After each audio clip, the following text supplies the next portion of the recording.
1월 27일 수요일 아침 큐티 시간입니다. 오늘 함께 나눌 하나님의 말씀은 누가복음 9장 18절로 27절까지 말씀입니다.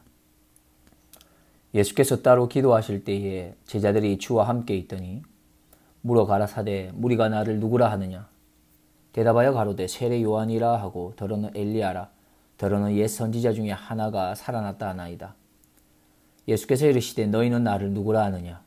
베드로가 대답하여 가로되 하나님의 그리스도시니이다 하니 경계하사 이 말을 아무에게도 이르지 말라 명하시고 가라사대 인자가 많은 고난을 받고 장로들과 대제사장들과 서기관들에게 버림받되어 죽임을 당하고 제3일에 살아나야 하리라 하시고 또 무리에게 이르시되 아무든지 나를 따라오려거든 자기를 부인하고 날마다 제 십자가를 지고 나를 좇을 것이니라. 누구든지 제 목숨을 구원코자 하면 잃을 것이요 누구든지 나를 위하여 제 목숨을 잃으면 구원하리라. 사람이 만일 온 천하를 얻고도 자기를 잃든지 빼앗기든지 하면 무엇이 유익하리요. 누구든지 나와 내 말을 부끄러워하면 인자도 자기와 아버지와 거룩한 천사들의 영광으로 올 때에 그 사람을 부끄러워하리라. 내가 참으로 너희에게 이르노니 여기 섰는 사람 중에 죽기 전에 하나님의 나라를 볼 자들도 있느니라. 아멘. 이것은 하나님의 말씀입니다.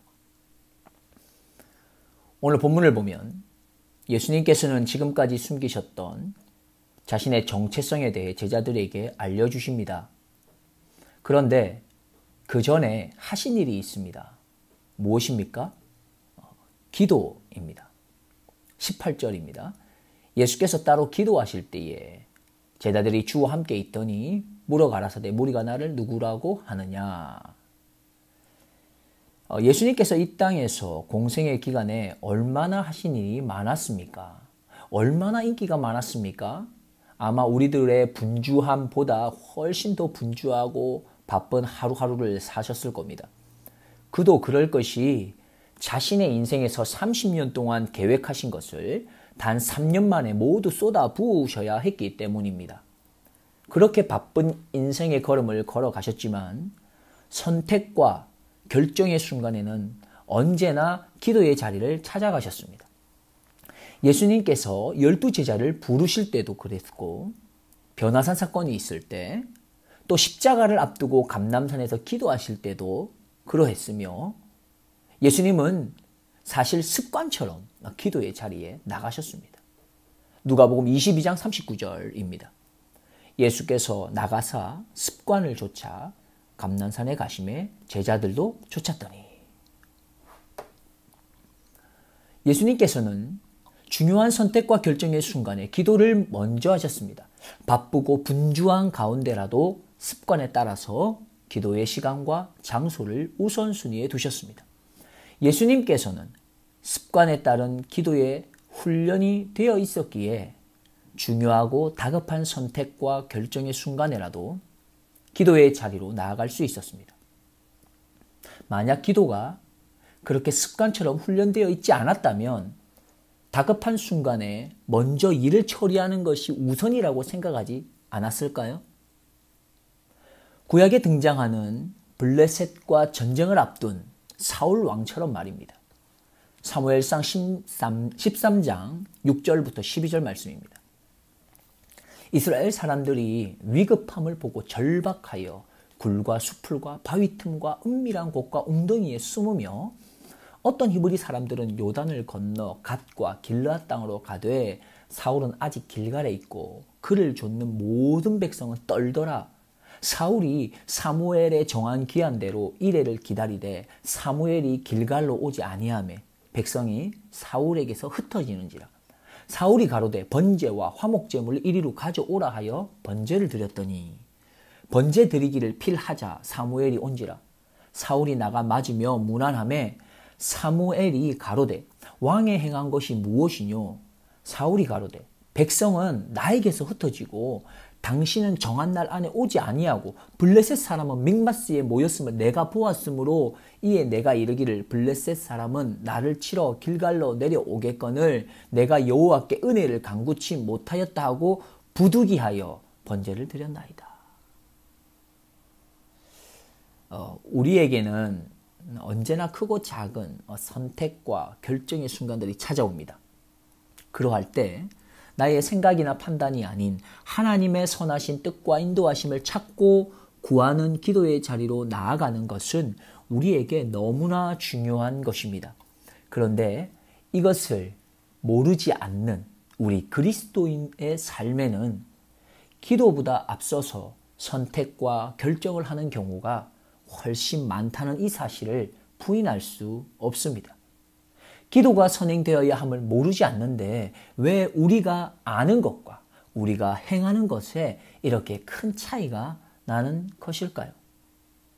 그것은 우리에게 기도의 훈련이 되어 있지 않기 때문입니다.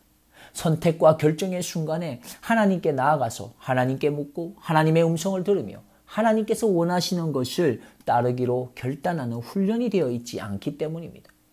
단지 기도의 중요성에 대해서 많이 들었을 뿐 그것을 훈련치 않았다는 겁니다. 그래서 지금 우리에게 필요한 것은 습관이 될 수 있도록 기도의 훈련이 필요합니다. 습관이 될 만큼 하나님께 나아가서 하나님께 묻고 하나님의 응답을 기다리며 하나님께서 기뻐하시는 것을 선택하여 순종하는 이 훈련이 필요한 겁니다. 모든 선택의 순간과 결정의 순간에 예수님께서 우리에게 보여주신 길은 하나님 아버지께 나아가는 길입니다. 기도의 자리로 나아가는 길입니다. 그리고 계속해서 예수님께서 자신의 길을 말씀해 주십니다. 22절입니다. 가라사대 인자가 많은 고난을 받고 장로들과 대제사장들과 서기관들에게 버림받아 죽임을 당하고 제3일에 살아나야 하리라 하시고, 예수님의 길은 고난의 길이며 버림받는 길이고 죽임을 당하는 길이다 라고 말씀하십니다. 그리고 마지막에 최종적으로 예수님의 길은 살아나는 길, 즉 부활의 길이다 라고 말씀합니다. 우리의 주인이시며 우리의 왕이시며 또 우리의 통치자이시며 우리의 구원자이시며 우리의 인도자이신 분이 어느 길로 가신다고 말씀하십니까? 고난의 길로 가십니다. 버림받는 길로 가십니다. 죽임을 당하는 길로 가십니다. 그리고 마지막에 부활의 영광의 길로 가십니다. 우리는 누구입니까? 우리는 주인의 종입니다. 우리는 왕의 신하입니다. 우리는 통치자의 통치 아래에 있는 백성이며 우리는 구원자의 갚을 길 없는 은혜와 사랑으로 구원받은 자들입니다. 우리는 한 치 앞도 볼 수 없는 양과 같은 존재이기에 구원자의 인도를 따라야만 하는 자들입니다. 그렇다면 우리가 가야 할 길은 어디입니까? 부유한 자리입니까? 높은 자리입니까? 칭찬받는 자리입니까? 영광의 자리입니까? 인정받는 자리입니까? 사실 이 모든 것은 우리가 갈 자리가 아닙니다. 우리가 가야 할 자리는 바로 예수님께서 가신 그 길로 가야 합니다. 고난의 길, 버림받는 길, 죽임을 당하는 길입니다. 그러면 마지막 종착지인 부활의 영광의 자리로 자연스럽게 갈 수 있습니다. 부자가 되지 말라는 말이 아닙니다. 높은 자리를 결단코 올라가지 말라는 말이 아닙니다. 우리가 추구해야 할 길이 그러한 길이 아니라는 것이죠.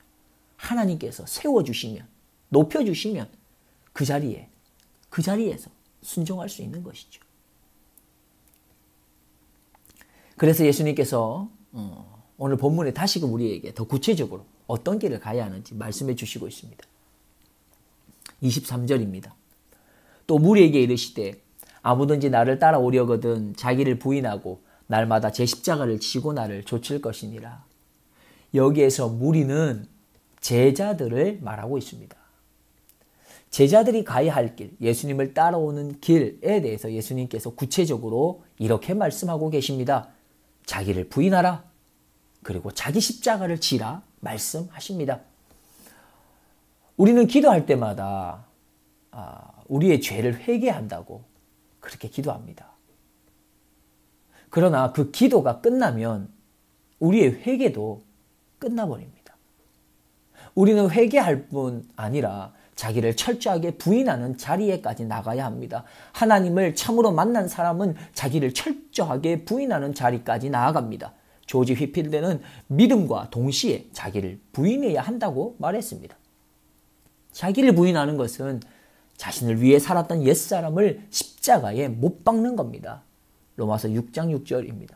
우리가 알거니와 우리의 옛사람이 예수와 함께 십자가에 못 박힌 것은 죄의 몸이 죽어 다시는 우리가 죄에게 종노릇하지 아니하려 함이니. 거듭나기 전에 이 세상을 따르고 자기 욕심을 위해 살고 자기를 위해 살았던 자를 십자가에 못 박아 죽이는 겁니다. 우리는 오늘 제자의 길을 가라고 말씀하시는 예수님의 말씀 앞에서 바울이 고백한 그 십자가의 길을 다시 한번 함께 묵상합시다. 갈라디아 2장 20절입니다. 내가 그리스도와 함께 십자가에 못 박혔나니 그런즉 이제는 내가 산 것이 아니요 오직 내 안에 그리스도께서 사신 것이라. 이제 내가 육체 가운데 사는 것은 나를 사랑하사 나를 위하여 자기 몸을 버리신 아버지 하나님의 아들을 믿는 믿음 안에서 사는 것이라. 그렇습니다. 제자의 길은 자기를 부인하고 십자가를 지는 겁니다. 자기를 부인하십시오. 그리고 자기 십자가를 지십시오. 그런데 어떻게 하는 것이 자기를 부인하는 것이며 어떻게 하는 것이 자기 십자가를 지는 것인지 알지 못하시는 분이 계십니까? 혹시 지금 당장에 자기를 부인할 것이 없다고 생각되시거나 지금 당장 나의 십자가를 지고 주님을 따를 것이 없다고 여겨지십니까? 지금은 아니고 앞으로 자기 십자가를 지어야 할 상황이 되면 이 말씀을 내 삶에 적용시키면 된다고 생각하십니까? 그래서 오늘 무엇을 해야 할지 잘 모르시겠습니까? 그렇다면 이 말씀을 생각해 보십시오. 23절입니다. 자기를 부인하고 날마다 제 십자가를 지고 나를 따를 것이니라 했습니다. 여기에서 날마다라는 말씀을 묵상해 보겠습니다. 죄 없으신 예수님께서 왜 습관처럼 기도의 자리로 나가셨을까요? 다윗처럼 하나님과 늘 동행하며 하나님의 마음에 합한 자라는 말을 들었던 자가 왜 그렇게 매일같이 하나님께 시편에 그 많은 고백들을 올려드렸을까요? 날마다 하나님 앞에 나가면, 매일같이 하나님 앞에 나가면 하나님께서 내 안에 더 세밀한 부분까지 자기 자신을 부인하게 하시고 자신의 십자가가 무엇인지 더 정확하게 알게 하여 주셔서 예수님의 길, 제자의 길을 가게 인도하시는 겁니다. 하나님 앞으로 나아가면 나아갈수록 사실은 내 안에 자신을 부인해야 할 것들이 더 많음을 깨닫게 되는 것입니다. 하나님과 교제의 자리로 다윗처럼 더 자주 나아갈 때 자기의 십자가가 무엇인지 알고 그것을 매일 자신이 지어야 함을 더 분명하게 알게 됩니다. 하나님과의 만남의 자리로 나아가면 바로 그곳에 답이 있습니다. 희미한 신앙생활이 구체적인 신앙생활로, 또 희미한 믿음의 생활이 분명하고 확실한 믿음의 생활로 나아갈 수 있습니다. 날마다 주님 앞에 나아가기로 결단하십시오. 예수님을 따라가는 제자의 길이 더 분명하게 보일 것입니다.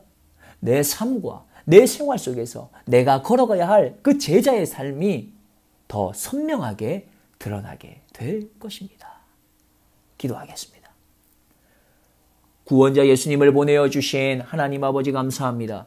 예수님의 길을 다시금 알게 하시고 제자인 우리들이 가야 할 길을 분명히 알게 해주심을 감사드립니다. 원하옵기는 우리의 연약함을 붙잡아 주셔서 자기를 부인하는 길, 자기 십자가를 지는 길을 날마다 더 선명하게 보고 걸어갈 수 있도록 매일매일 하나님 앞에 있는 그 훈련에 도전할 수 있게 하여 주시옵소서. 나를 통해 예수님을 보여주시고 나의 길이 예수님의 참 제자의 길이 되도록 인도하여 주실 우리 구주 예수 그리스도의 이름으로 기도드리옵나이다. 아멘.